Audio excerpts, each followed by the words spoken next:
চলতেছে তোরা সবাই তো চাচা ঢাকা ছিলেন কি লেগা?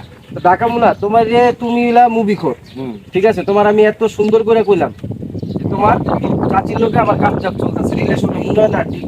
তুমি আমারে কয়টা পয়সা রোমান্টিক মুভি দিলাম তো। তুমি কি মুভি দিছো? এই মুভি দেখে আমি আরো ডিমোটিভেটেড হয়ে গেছি গা। মুভি দিছো তুমি ব্রেকআপ হওয়ার পর নায়কের অবস্থা হয়ে যায় মালঞ্চির মতো, নায়িকার অবস্থা হয়ে যায় তুঙ্গে। কে তুমি আমার এই সমস্ত মুভি কেন দিছো? কও। তুমি আমারে একটা কাজ করবা, শুনো, তোমার আমি এই কারণে ডাকাইছি। তুমি তোমার কাছে কি এরকম মুভি নাই কালেকশনে যে মনে করো যে একটা রিলেশনে কাপ জাপ লাগার পর ব্রেকআপ হয়ে যাওয়ার পর মনে করো যে নায়কের অবস্থা ফুল টপ আছে? নায়িকা মালঞ্চির মতো ঘুরে? অভাব নাই হ্যাঁ, চাচা। আছে। কি কোন?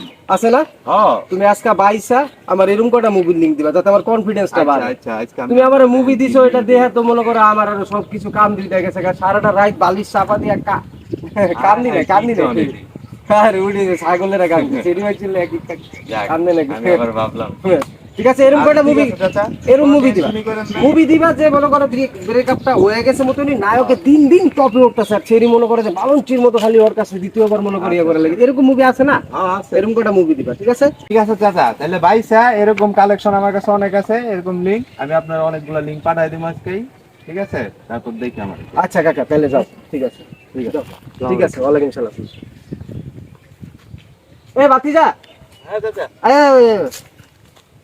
তোমার চাচি দাঁড়াও, শোনো, এখন যদি তোমার মিউচুয়াল হয়ে যায় তাহলে তোমার কাজের পরে যে রিলেশনটা মিউচুয়াল হওয়ার পরে যে একটা সুন্দর মুহূর্ত হয় না, তুমি এরকম কিছু মুভি লিংক দিও। আচ্ছা ঠিক আছে। আচ্ছা কথা কই তোমার আমি পরে জানাইতেছি। ঠিক আছে, যাও ভাইস্তা। হ্যালো।